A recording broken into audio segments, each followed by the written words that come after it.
Prelims പരിപാടി കഴിഞ്ഞു, മെയിൻസിനാണെങ്കിൽ അധികം സമയമില്ല. എന്ത് ചെയ്യുമെന്നാണ് ആലോചിക്കുന്നത്. സംഭവമൊക്കെ ശരിയാണ്, പക്ഷേ നിനക്ക് എസ് ഐ ഓടിക്കണം, എനിക്ക് സെക്രട്ടറി അസിസ്റ്റന്റ്. എസ് ഐക്കാണെങ്കിൽ special topic 45 mark, secretary assistant ആണെങ്കിൽ 2 പേപ്പർ 200 മാർക്ക് എക്സാം.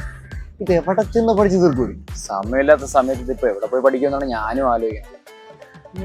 അതെ, നമുക്ക് ഈ ജോലി അങ്ങ് രാജിവെച്ചിട്ട് പഠിക്കായിരുന്നാലേ എങ്ങനെ ഉണ്ടാവും? എമ്മൊക്കെ ഇല്ലടേ കുറേ, ഇതൊക്കെ എവിടെ ചെന്ന് നടക്കേ ജോലി രാജി. അതെ, ജോലിയൊന്നും കളയണ്ട, നമുക്ക് എവിടെയെങ്കിലും ഈവനിങ് ക്ലാസ്സിന് അങ്ങ് കയറിയാലേ.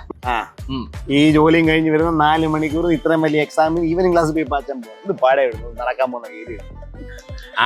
നീ നമുക്കൊരു ചായ അടിച്ചിട്ടോ. എന്ത് ചെയ്യാനടേ? പിന്നെ നമുക്കൊരു 19 നോട്ട് നമുക്ക് ഡിഗ്രി പ്രിലിംസ് ഫ്രീ ആയിട്ട്. സൂപ്പർ നോട്ട്സ് അവന്മാർക്ക് ഡിഗ്രിക്ക് മെയിൻസിന് ബാച്ച് ഉണ്ടെങ്കിലാ നമുക്ക് 30 മാർക്ക് അതിനകത്ത് കിട്ടി. അതല്ലേ ഞാൻ പറഞ്ഞത്. അവന്മാർ ഫ്രീ ആയിട്ട് ഇത്രയും നല്ല കണ്ടന്റ് കൊടുക്കും. അവന്മാർക്ക് എന്തുകൊണ്ടും അടിപൊളി കണ്ടന്റ് കൊടുക്കും. പിന്നെ നമുക്ക് അത് തന്നെ ആലോചിക്കണ്ട, നമ്മൾ അപ്പൊ തന്നെ സെറ്റ് ചെയ്യാം. കാരണം എന്താ വെച്ച് കഴിഞ്ഞാൽ അവർക്ക് മെയിൻസ് ബാച്ച് ഉണ്ട്, പോസ്റ്റ് ചെയ്യാൻ കണ്ടാണ്. പിന്നെ എസ് ഐ ആണ് സെക്രട്ടറി കണ്ടത്, 2 മെയിൻ പോസ്റ്റ് അല്ലേ. അങ്ങനെയാണെങ്കിൽ നമ്പരെ കോപ്പിക്ക് ഞാൻ ഒരു കാര്യം പറഞ്ഞു. അങ്ങനെയാണെങ്കിൽ ഈ സെക്രട്ടറിയേറ്റിന്റെ അകത്തും ഇരിക്കും, ഞാൻ പുറത്തു. ഏത് നീ അകത്ത് സെക്രട്ടറി അസിസ്റ്റന്റ്, ഞാൻ വെളിയിൽ എസ് ഐ ആയിട്ട്.